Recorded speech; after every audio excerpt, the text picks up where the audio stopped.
How'd you like to listen to .NET Rocks with no ads? Easy. Become a patron. For just $5 a month, you get access to a private RSS feed where all the shows have no ads. $20 a month will get you that and a special .NET Rocks patron mug. Sign up now at patreon.netrocks.com.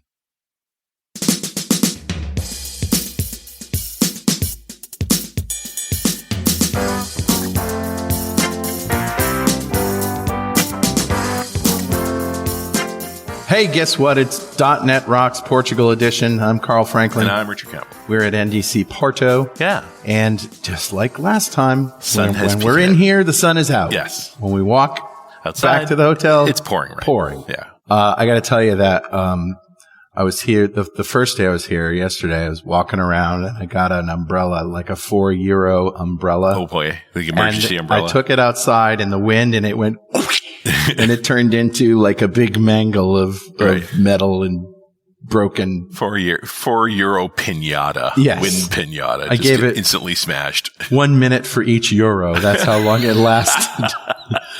And then I got smart and bought a €10 umbrella, which was quite a bit more sturdy and worked really well. And feeling all smug, somebody in the hotel speaker said, "You know, the hotel just give you an umbrella." Thanks. I feel smart now. Yeah, I feel smart now. That's awesome. Let's roll the music for Better Know Framework. All right. What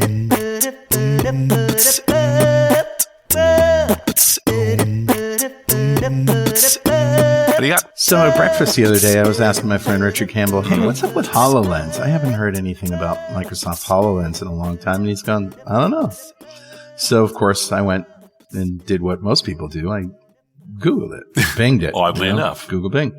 And so it turns out there's a story from on MSFT, like on Microsoft.com, from October 11th. Microsoft releases Windows holographic 23H2 update. Nice. Here's what's new. And so I guess there's, they've got their military version close to deployment now. And you can see in this article that there are people in the Army wearing it. And it's been a big project for them. Yeah. And it's a big multi-billion-dollar contract they have with the Army. And so hopefully that will turn into good stuff for us in the future. Yeah, I presume this is just Windows 10, but the holographic edition. So yeah, Windows 11. I think it's still 10 that they're using for the HoloLens too. I don't know if they've actually moved up to the new version. Okay. Which why, because Windows 10 is getting a 23H2, so this is the equivalent just for the holographic edition. Right. Okay. Well, anyway, so you can click on the HoloLens 2 release notes from October 10th, 2023, and read all about it. That's cool. There's no real product as far as I know yet. You can still buy a HoloLens 2. But you can get a HoloLens 2. It's $4,000 and it's been years. Yeah, it's been years. And I don't see new hardware on the immediate horizon, but they've basically been talking about we're waiting for the right chipset, like the right rev to come along that gives us enough battery life and enough things that it's going to be worth making the next one. Right. Meanwhile, Meta Quest 3 is $500. Yeah. Although it's a VR headset, not an AR VR, headset. not an AR. Yeah. Yes. But everybody says it's a lot of fun. Yeah. No, I've got a Quest 2. I have to decide whether I want to upgrade to Quest 3. Yeah, me too. Cool. Anyway, that's what I'm thinking about today. Who's talking to us today, Richard? Well, knowing we were going to talk about sustainable development, yes, I dug back into the archives and I found a show from 2011, episode 725. So 1,200 episodes ago. Wow. In December 2011. I think I was 14 years old at that time. I don't think that's true. We talked to Kathy Malone, who was a tech ed speaker, about being a green developer. Mm-hmm. Great conversation, 45 minutes long. And, she's gotten here, there, and everywhere. And admittedly, quite a while ago. And there was a comment on the show at the time, 11 years ago. This is from Timothy Klinke, who said, "In our company, telling a developer to make their code more environmentally friendly means they need to make it more green by adding comments." They come up green in the IntelliSense, Oh, Come on. That's what it does. It really does that. Right. I thought it was funny, Tim. I thought it was real funny. I did not. It's pretty funny. Okay. Well, if you say so. Tim, I'm going to send you a copy of Music Code by whether Carl thought it was funny or not, but it made me laugh. So, and if you'd like a copy of Music Code by, write a comment on the website at .netrocks.com or on the Facebooks. We publish every show there. And if you comment there and I read it on the show, we'll send you a copy of Music Code by. Write a green comment, please. Very green. Just as long as you put the double slash on it, then it'll be green. Everything will be fine. Yeah. And you can definitely follow us on Twitter if you want to, but the cool kids are over at Mastodon. I'm at Carl Franklin at techhub.social. And I'm Rich Campbell at mastodon.social. Send us a toot. We will read them. And with that, let me introduce the one, the only, Lea Mladineo. Close. Close? Good. Mladineo. Yes, let's go with that one. There you go. Lea is a passionate technologist that loves to get people together to solve problems.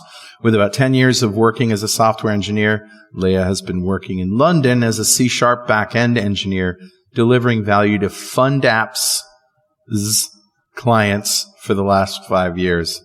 Fund Apps, plural. Fund Apps' clients for the last 5 years. Yes. Yes.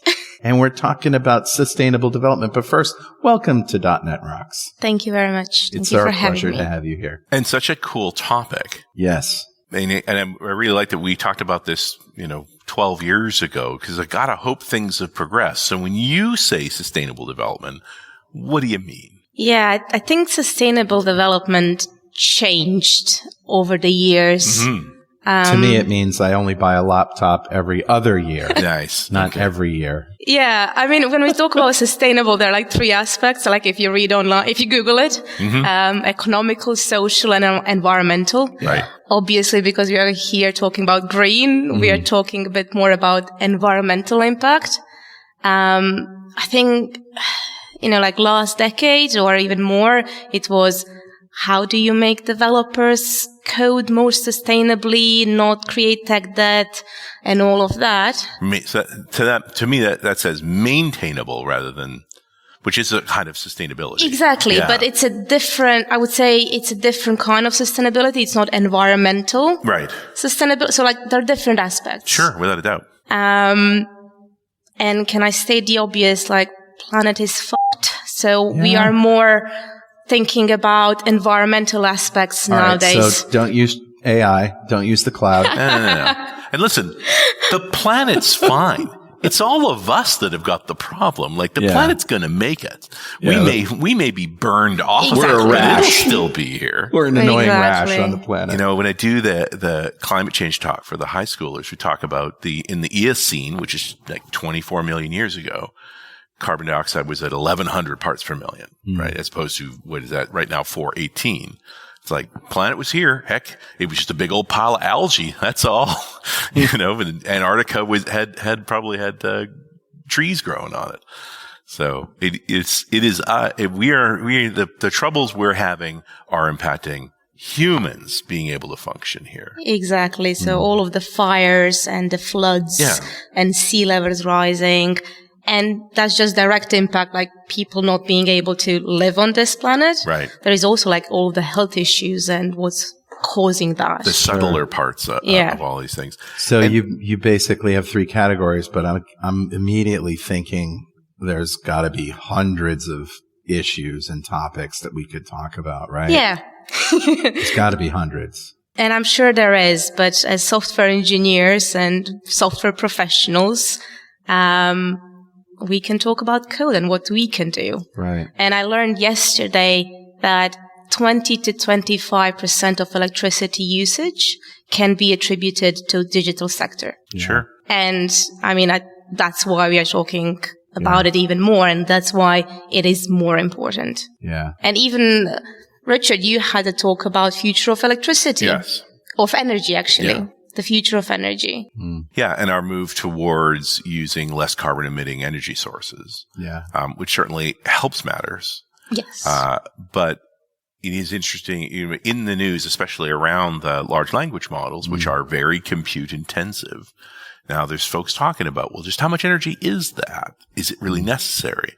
Also, the cooling parts of it. You're complaining the cloud vendors, and Microsoft's among them, have come up with strategies to make very inexpensive cooling systems for computers, but they're fairly water intensive. And so this sort of reality of you're taking fresh water and you're essentially misting it into these data centers to cool them. What could go wrong? Well, I'll tell you what. The cost of it. I built an i9 machine in my house, and it has a giant heat sink on the CPU. And when I say giant, like I can barely get the case cover on it. Right. That's how big it is. It's probably a half a foot square. But it's probably a couple of pounds of copper. Yeah. Right. Yeah. But it's really quiet and it's really cool. Right. And it doesn't require water cooling, and it's an i9. Like, it's a beefy machine. Yeah. And the graphics also. Yeah. The modern video cards, you look at the fan assemblies that are on those, that's not trivial either. The real question is, if you pinned it, like if you had that processor working flat out, how warm would it get? I mean, that's a good question. We know that cooler would disperse that heat, but that just means it's in the room. And let's face it, it's a client machine, right? Yeah. It's not a server machine serving up lots of CPU. And, I but I wouldn't want my data center to be completely reliant on solar energy either, because hey, my server's down. Yeah. I mean, they use a lot of hydroelectric power. Like, in one sense, I would think that in general, the cloud movement has meant that a relatively few number of people are responsible for a tremendous amount of compute availability. And when green requirements are put on them, they have a better chance of implementing it than we do if everybody was building their own data center. Yeah, I mean, it's theory of numbers, right? Yeah. Like economy of scale. Yeah. If we all use cloud providers, surely we can push them to do something better and in a better way. Plus, we can all reuse these resources instead of every one of us having a server at home. Yeah, running 10% utilization. I think that's true. I think it's also making us lazy. Yeah. Well, I don't know that we've ever prioritized this. Like, you think about the priorities of a software developer, it's like, 1, make it work. Yeah. 2, make it work fast. Right? Yeah. 3, make it work so that somebody else could possibly fix it. Yeah. Like, where is any other consideration at that point? Make it available all the time. Yeah. I don't remember these times because probably I was not born or I was just a kid. But I mean, once upon a time, memory and CPU and hardware were very expensive. And constrained as a right? consequence. And huge. Yeah, it was a massive expense. So you did need to consider how you code. It needed to be super efficient. It needed to be for computers. That's how we got solid principles. Right. Like, we were writing code for machines to be efficient. Well, because we had to. Because we had to. Exactly. We also limited the feature set accordingly. Like, yes. Once upon a time, you could not waste cycles on a GUI, much less a touchscreen. Yeah. You know, that's a lot of extra compute. Yeah, we moved now into a world of memory is cheap, CPU is cheap. Storage is infinite. Storage is infinite. You can scale these servers. You can add more nodes. You can add more memory and CPU on fly. It's very easy. Yeah. And everything was about performance. Yes. Like, everything was like, I want it done immediately. Yeah, and that's a great version of performance. Not even the code is fast, but you got the code written fast. Like the performance of get the feature out the door. Get the feature out, but also run it fast, but not by writing the code performant. No, by buying a bigger processor. I'll scale it, and it's going to be on 100 nodes, and it's going to be super quick. I will fix this with the giant compute button. Exactly. So do you see your role as shining a light on these inefficiencies and saying, hey, we have to get better at this? Or do you have solutions to these problems that can be implemented today? Yes and no. Well, yes and no. It's a complicated question, but I do think we need to change something. It's either for the planet, because we see what's happening. We can get smarter at it. But it's also, if we don't do something, as software engineers, our boss is going to come after us and it's going to say, you need to write it in this way because either government told me that I need to, or because we can't sign any more clients, because they're all asking for all of these checks that we are thinking about these things. I mean, even in FundUps now all of our prospects are looking for these vendor checks and like, are you doing this? Are you doing that? Right. And the reason why we get the signature, well, not only because of that, but is because we are thinking about these things. And at the moment, they are optional. If you would, if companies thinking about it and thinking about the environment. But in my opinion, soon this is going to be a must. It's going to be a mandatory. Yeah. Well, and I wonder if it just won't become table stakes. Like Microsoft and all of these tech companies have been talking a lot about zero carbon and zero impact technology centers. And, they help check those boxes off for you. And one could argue that some of this is quote unquote greenwashing. Like, are they really doing anything about it? But it also makes it easy for us. It's like, hey, just write your code. Don't worry. We'll make sure it has no impact on the planet. Right. But they also bill us by the minute for the compute. Like there is an angle on this that says if I write my code more efficiently, it will actually cost me less. Right. When you own the computer and you don't fully utilize it anyway, you don't care. You have all the compute you have enough compute for what you're doing. But if you're charged by the transaction and by the compute load, writing more efficient code, that's money in the bank. So GitHub Copilot, I'll go to say, while true, and GitHub Copilot says, can't do that. That's a tight loop. Yeah. I mean, we do have serverless at the moment. Like all of these cloud providers, you can spin up containers. Right. When you need them, then you can scale them down and shut them down. Right. Yeah. You can turn on these lambdas. I mean, even us, when we code, we have massive problems of things taking too long. Sure. Right. And you develop something for a client that is very simple. Things take, 5 minutes. And then it scales up. You get a more complex client. Yeah. It takes 2.5 hours for, let's say, a batch process. You remove it to string.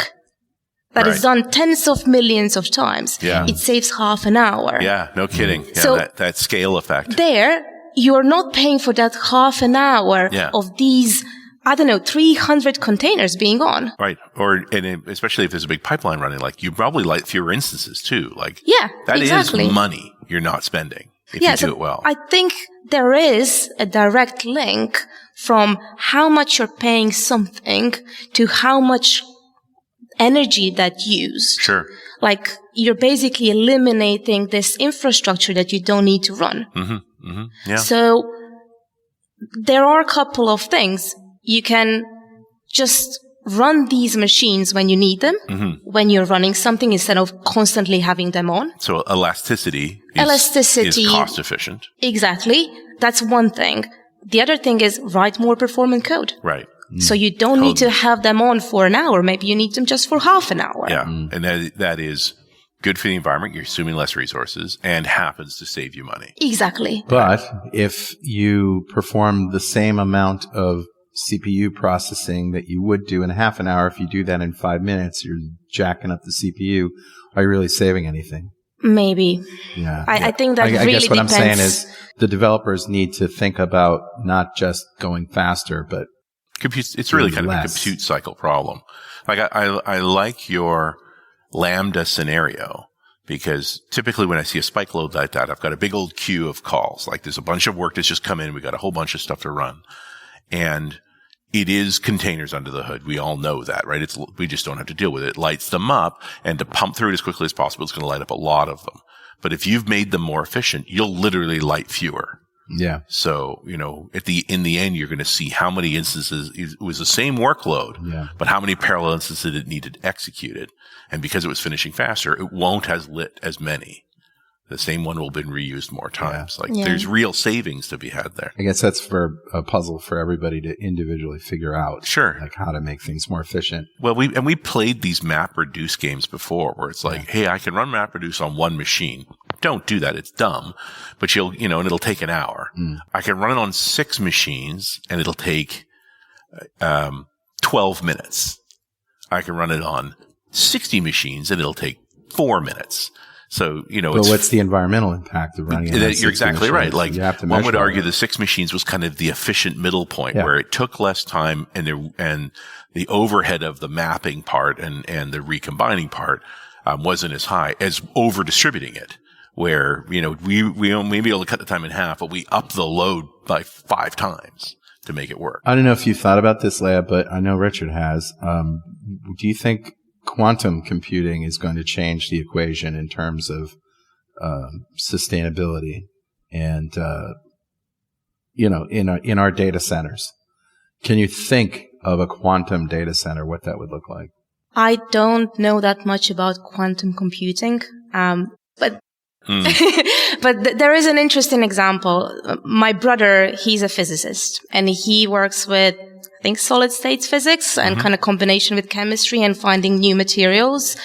And this was an interesting thing. I was talking to him the other day, and what he's trying to do is use machine learning to find to write programs that find these different combinations of materials. Okay. That would otherwise be done with quantum computing, which takes a lot of power, which takes a lot of energy. So mostly in the cooling. Yeah. So I can't say anything about quantum computers, like how efficient they are, what are they doing to our environment. They don't really exist yet, do they? I think they kind of do, but they're within limitations. I mean, I always look at quantum computers as a class of supercomputer, which is to say complex problems that take a long time to stage, potentially take a long time to process, and then you sort of have to act on it. They tend to be very deterministic problems, like computing airflow over a wing, those kinds of massively complex compute problems. But general compute, you don't think that I don't think there's a general compute scenario here. No. It's just the nature of the kind of problem space that it's good at, that you wouldn't use it for anything else. And again, we may not be able to see that today just because they are bespoke machines cooled with liquid helium with people in white lab coats taking care of them. And that might transform at some point, but not anytime soon. Are there any other technologies that either you can think of coming on the horizon that might make this, make the data center problem a little more efficient? Well, I think a big one, and I'm sorry to take from your show. But go ahead. I'm learning something. I'm an old school hardware geek, as you know. The move to ARM compute on the server is a simplification of CPU architecture, a big simplification of CPU architecture. So reduced instructions? It's only a reduced instruction set. It's fewer electrons need to move around to get the same result. You know, the downside of the Intel architecture that lives in a lot of servers is that it's persisted since the 1970s and just been added to. And while it's performant, it is complicated. And so it takes while it's fast and we can do the results, it's just not what we do today with the resources we have. It's jumping through more hoops than it needs. It's a little brute force, isn't it? It's just, and because it's old, because compatibility was more important. And so maintaining that compatibility means we kind of dragged baggage from the 80s with us all the way into the 2020s now. So you talk about my latest MacBook, my M1. Yeah, the M1s and the M2s being some of the finest machines ever made. So when you fast and the battery lasts forever. And that chip is an incredibly large chip. It's not actually that complex a chip because the ARM architecture is simpler. They have room to include a GPU, include an NPU, include more memory, all things that make it perform better. So we're starting to see a push towards ARMs in the server closets and in the cloud. And I think you're going to talk about double-digit decreases in energy consumption for the same results. Wow. And I think that's a good point. Like, Pentium is now working on chips that are low consumption. Yeah. They're no longer saying when marketing, like even Apple with their chips, they're no longer saying this is super fast and performant. Right.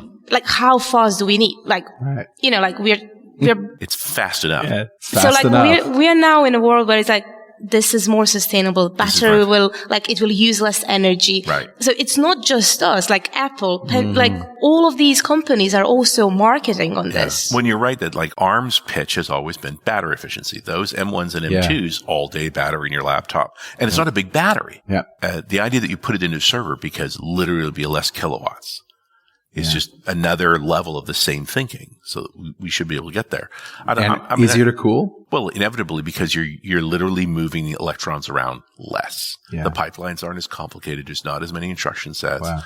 And in the end, all that heat comes from vibrating electrons. Well, there you go. So we don't have to fix our code. We're fine. Just, .NET CLR will automatically compile onto ARM, and we're going to get the compute results we want. Yeah. I think there is also another lens to it. Like, we are using all of these programs hopefully to bring some value, right? Yeah. So what problems are they solving? Like, when we are talking about machine learning, when we are talking about quantum computing, when we are talking about any software that we develop, or even AI and crypto, not crypto, like blockchain and, like this distributed systems, like, what problems are we solving? How much energy they use might be okay if we are thinking about the problems that we are solving, and maybe those problems would be using even more energy if we were not doing this. Yeah. So I think we need to kind of look at the bigger picture, not in in small in isolation. This is using X, Y, Z amount of energy. Right. Yeah. It's like, what is that replacing? Yeah. And the trick is a comparison, because those are not going to be easy comparisons. No. And guys, I'm going to ask you to pause a moment for these very important messages. And we're back. It's .NET Rocks. I'm Carl Franklin. That's my friend Richard Campbell. Hey. And we're talking to Lea Mladineo. Yes, I got it right again. About sustainable computing. And there's so many topics, subtopics under here, but we're going for the big one, which is data centers.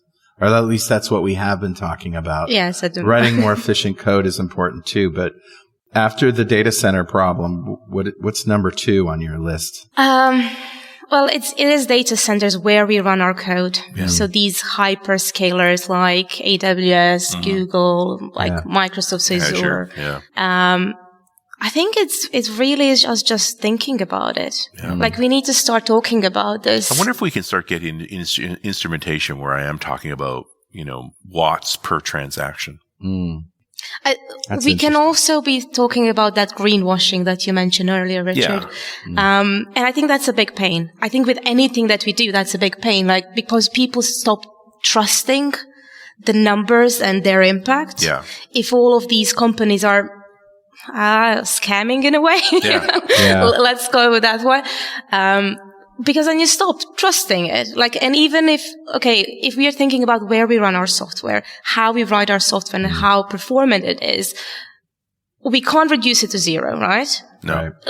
We would stop living, or we would not write anything, and that's the best thing for planet. Right. But I don't know if that's true, but yeah. Okay. But, we can't do that. So, it's also offsetting. Yeah. And there is a lot of greenwashing there as well. So, I think our next step is, as well, kind of removing the fog around all of that, or trying to figure out... Creating more transparency. Maybe standards. It's electricity, right? Yeah. We know how to calculate electricity. But looking at the environmental impact of a given electrical source is challenging. It depends on what you're using. I mean, I've had a chance to tour the Quincy Data Center in Eastern Washington, which are really test sites for Azure, but they're powered by hydroelectric power, which is about as green as you're going to get. It's not like hydroelectric power doesn't have environmental consequences. You do flood a valley, and a bunch of plant life goes underwater, and other things there are consequences. Yeah, whatever happened to that whole, let's put a data center underwater? Funny. Thing. I did speaking of greenwashing or whatever. No. I talked to Mark Rusinovich about that. Okay. On RunAs a while back in the build time frame, and we talked about Project Natick, which was this test of putting essentially racks in a metal cylinder under the ocean to do take a shipping container, put all the servers in it, have it water cooled, boom. It's a pressure vessel, so it's cylindrical. Yeah. And they tested it in the Orkneys and so forth. But in the end, it came down to data sovereignty controls, just being able to protect the machines. So, who owns it? Well, not only who owns it, who has access to it. One of the problems with it being underwater is you don't know if people are approaching it. Yeah, I don't know if you've noticed, but we're living in a world lately where there's a few bad state actors out there. Yeah, you're right about that. This is exactly what Rusinovich was talking about. It's we like our big buildings made of concrete with big fences around them and strict controls on access, and you can't do that when it's sitting at the bottom of a bay in a city. Yeah. So they in the end, it became impractical. The only thing they showed, one of the things that came out of it that was really interesting was that the hardware lasted longer when the environment was completely undisturbed. Wow. That the machine failure rates were actually lower because nobody walked by them. Because they were in a middle cylinder under the ocean. That's an interesting did you ever hear about Subsea Cloud? That was another company that planned to have a commercially available undersea data center operating off the U.S. coast before the end of 2022. Yeah, I don't think it made it. That didn't happen, apparently. No, and I think you get back to the same old problem. It costs more, and it's questionable safety. Yeah. Right. Right. The ocean is a dangerous place. Sure. And a secretive place. So I think it's problematic overall. Yeah. There was a bunch of benefits to it without a doubt. I mean, it was the logical thing was you were going to be able to put them closer to cities where the latency would be low. Right. In a space that would be inexpensive. Yeah. But there are unusual regulations once you get into the water that are hard to deal with. Yeah. And most importantly, you don't have direct control over everything. Well, probably the worst place to put a data center is above ground, isn't it? Well, where else are you going to put it? Underground. Yeah. Yeah, as long as you can control the space around it. Right. And certainly you get more heat management that way. Yeah. I think you see a lot of organizations talking a lot about where they're getting their power from and how they're cooling. I mean, the two big energy consumers. And for the most part, I want to, this seems to be the logical thing for us to do is we pick the provider whose green approaches are appropriate. I suspect they're all going to be the same ultimately, and they all have a certain amount of greenwashing in them.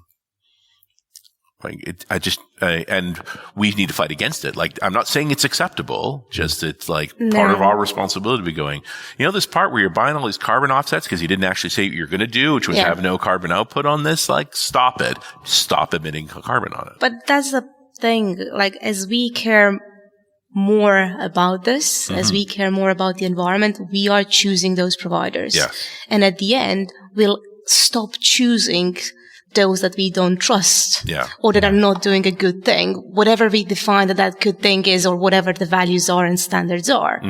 I think we'll get better. Yeah. I think we just at the moment trying a lot of different things and people are putting the numbers or ratings that would make them look better. I think that's important. Yeah. It is interesting to weigh the price of building ultra efficient code that will consume as little energy as possible versus the maintainability of that code.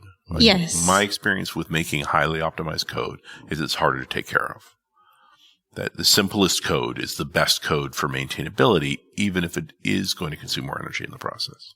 There is always a balance, right? I think we sway too much into direction of we want to scale, we want to fast, we don't care about how we write the code. Honestly, Leah, I don't think people are thinking about this for the most part. Yeah. I get that. And I think the first steps are to start talking about it. Right. Get the data on what are you doing, where you are. Yeah. Because most of this is we can do loads of stuff. And I think we should do loads of stuff now at the beginning when we don't know what's the right thing. We should experiment. We should learn from it. But it's mostly to get the data and know what brings the most value. Yeah. Starting to measure. Just measure. Yeah. Data and metrics, it's another thing to add to these storages that don't impact the environment in a good way. Measuring's also a consumption of compute. Exactly. And storage. But at least we can make an informed decision on what we are doing. The thing that we need to be mindful about is that we shouldn't wait to get something. We should all start thinking about it and do something about it, because I don't think there's going to be a perfect solution. Yeah. Nobody's perfect. No solution will be perfect. It's a moving target. It's a moving target, but everything is. This is a complex topic that we need to solve. And at some point, we will have better data. We will have more information on what is, going to make it all better or which direction we want to go in. And there's going to be a couple of options. Right. But at the moment, let's just try. Let's do something. Yeah. I think the easiest thing I can get by senior leadership is this. We have a SaaS offering and I can reduce the cost of us operating the SaaS offering for the same set of customers. So that effectively, we're going to make more money off its existing customers by making this code more efficient. Yeah. And if you want to then do a little green marketing on the back of we make our code more efficient to reduce our impact on the planet, that's fine, up to you. Yes, there is that thing where we need to be able to know how to present this, which value this brings. Sure. There is also that thing, you want to work for the company that wants to do good. And if they don't understand what that means, you want to explain them. But if they don't get it, and if they don't want to do it, find another job. Yeah. Like we are spending. Are we going to get to that point where it's like, I can't work here because you don't care about these things? I mean, that's interesting to me. I don't know if it's true, but. Well, there is there is a phrase that I was reminded by recently by my CEO, and it was, every dollar you choose to spend is a vote for the future you want to live in. Exactly. Yeah. I think that's fair. And arguably, the pandemic has made us more aware of the culture we want to be in, and a culture of an organization that takes environmental impact seriously is maybe a culture you want to be a part of. So that does affect your choice of where you want to work. Yes. And I think we shape it, right? I think we choose, and if our employees are not willing or don't care about it, they'll need to start, because people will not want to will not want to work there. No, it's a signal about culture. It's a signal, and it's a signal we want to do something, right? Yeah. And okay, that's one go, is like, they will not be able to get software engineers, good software engineers. The other thing is like these vendors, like they'll not be able to get the clients, or the government will say like, they will start charging you on your environmental impact. Yeah. I mean, that's the other thing. It is interesting to get to a point where it's like, can we get ratings on our software for environmental impact? I like that idea. It doesn't exist at this point, obviously, but we've certainly talked about other rating systems for quality. Yeah. And so, could there be one that measures this as well? I mean, absolutely. It's interesting just how unmeasured our industry is. Yeah. And again, I think the cloud's a sort of workaround to this. So the byproduct of cloud is we've now concentrated that responsibility down to a few organizations that we can press against, for better or worse. Yeah. I think there's a client conversation here too. Like, I saw the EU's talking more about the maintainability of smartphones. Yeah. You already said this earlier, Lea. This is like, do you really need more compute? It's like, do I need another camera in my phone? I think 3's enough, right? Like, the main reason I replace phones these days is because the battery's starting to fail. Yeah. Because batteries aren't replaceable. And now you see the EU going back to, we used to have changeable batteries, right? And could you tolerate a millimeter thicker on your phone? But every few years now, you're going to be able to take the old battery out, have it recycled, and get a new battery for your phone, and can use it for longer. Well, certainly Apple doesn't want that, do they? Because they can't sell you a new phone. Well, I'm not just going to lay that at the feet of Apple. All manufacturers are in the business of selling you new devices. Samsung. But the cadence is decreasing, right? Even, people aren't getting every new iPhone. Or maybe they're getting every other. Certainly over in enterprise land, we were talking about keeping workstations. Used to be 2 years, then it was 4 years. Now we're talking 5 and 6 years, because they're good enough. It's not like the employee's productivity is impaired. The only reason that at 5 or 6 years we start wanting to swap out the machines is we start having more problems with them. I had my last workstation for over 10 years. Yeah. Over 10. And this new one is going to last me a long time too. The last set of servers I had when I had a server closet, because I don't have one anymore, and I'm not unhappy about that. That's greenwashing right there. Right there. But that set of servers, twice I changed out all the hard drives and all the fans in it. Yeah. Like, the motherboards were good enough. And there's nothing wrong with the chassis, but eventually the bearings on the fans start to go, and that will kill a machine as it stops pumping air through it well. Well, I have 32 solar panels on my roof, so I feel pretty smug right now. There you go. But again, we're thinking about in terms of when we reduce impact, when we maintain equipment for longer. And there does seem to be a general sense that a lot of these devices are sufficiently performant. We don't need to replace them to get anything from that, but they should be more repairable. Yes, I really hope we are going in that direction because, we are a consumer, how do you say, like consumed. Yes. Yeah. And we have been trained by a system that profits from us consuming constantly. Exactly. We're consuming constantly. Like, we want everything. Like, you go on Amazon and you order things immediately, clothes, gadgets. Yeah. Everything is, I just want it now. It doesn't need to be good quality because I'm going to get bored of it in a month. Yeah. And this is the thing. These companies that produce these things, they are not incentivized to make it last longer. And that's why you end up with like EU regulations saying, exactly. Oh, no. Well, they forced iPhone to use the USB-C port, and it's not like they couldn't do it. And there was much acclaim from everyone. And now they've also said, stop shipping chargers with the phone. Yeah. Because we've got enough chargers. Like, I have enough cables at home. I got a story for you. So, my second marriage, I inherited 2 stepdaughters, and they're wonderful bonus daughters. But at one point, one of them came and said, "Mom, are we broke?" And she goes, "No, why?" She says, "Because I haven't seen any Amazon boxes on the front porch in like 2 weeks." Yeah. Carl! Order something quickly.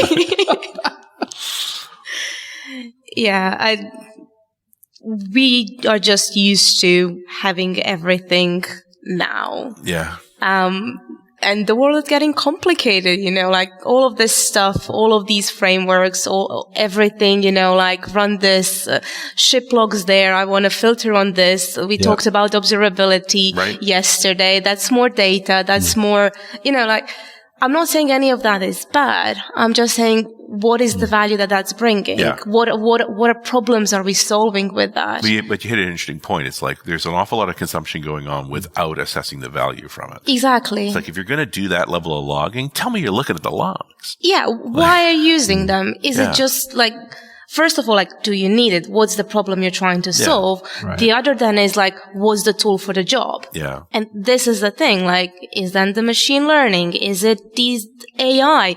Is it can you run this during the night when energy consumption is lower? Mm-hmm, right. Can you run it in a region where we have greener energy? For sure. Yeah. That's an interesting idea that we'd shift workloads, time and geography for lower impact. Mm-hmm. Again, I don't know how much consideration that is right there, but it's an interesting question to ask. Those are not stunningly hard problems. You can do it if you had the numbers in front of you. Yeah, I think there are different ways. It's just, we do need to start talking about them. Sure. We need to start making it easier for people to do them. Yeah. Make the path of least resistance is also a path of optimal outcome. Yeah. And I buy it. It's an interesting conversation to have and to kick upstairs. Yes. To take to leadership and say, where does this fit into our conversations? Like, how are we thinking about this? And again, I'm, as someone who's had to convince leaders to do things for many years, it's like, come with a dollar figure. They understand that. Absolutely. You need to speak with the language of the people you're talking to. So you need to know your audience. Yeah. So what triggers? If I can make the CFO happy and the CEO happy at the same time, I've done a good thing. I can really tell you that, in FundUps, we made this platform greener by accident at early stages. And this was just because we were trying to, not just because, one of our problems was we couldn't scale with the client sizes and the hardware is just too expensive. Yeah. So by trying to reduce the cost, we actually made the platform greener. Nice. Scale it up, scale it down when you're not using it, distribute it in a different way, those different things. But that's a language that our CFO understands. It's cheaper. Right. Yeah. It was cheaper. Right? It should be cheaper. Yeah. It's awesome. So what's next for you? What's in your inbox? What's next for me? Well, with FundUps, I'm lucky to work in a company that actually cares about this, that does want to make a good impact and not just profit. And we just re-architected our platform, to be able to support our clients, but also make it cheaper and greener.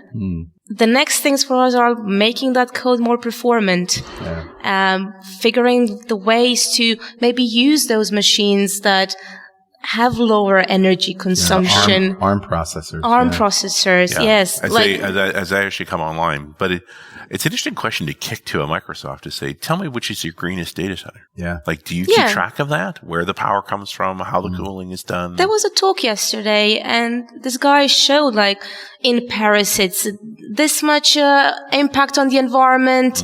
Like, in Ireland, the data centers have this much impact. In Germany, like, you could be choosing and scaling up and scaling down servers depending where the energy is greener, where the consumption is better or lower. Yeah. Like, if you look at Canada, like, fires and all, you need water, and we are cooling down these data centers with this enormous amount of water. If we can kind of switch that somewhere else now and then, I think we can be smarter about this. And can push for value in that. Yeah. I like that. Lea, thanks so much for joining us. It's been a pleasure talking to you. Thank you very much for, making this a very enjoyable talk. All right. And we'll see you next time on .NET Rocks.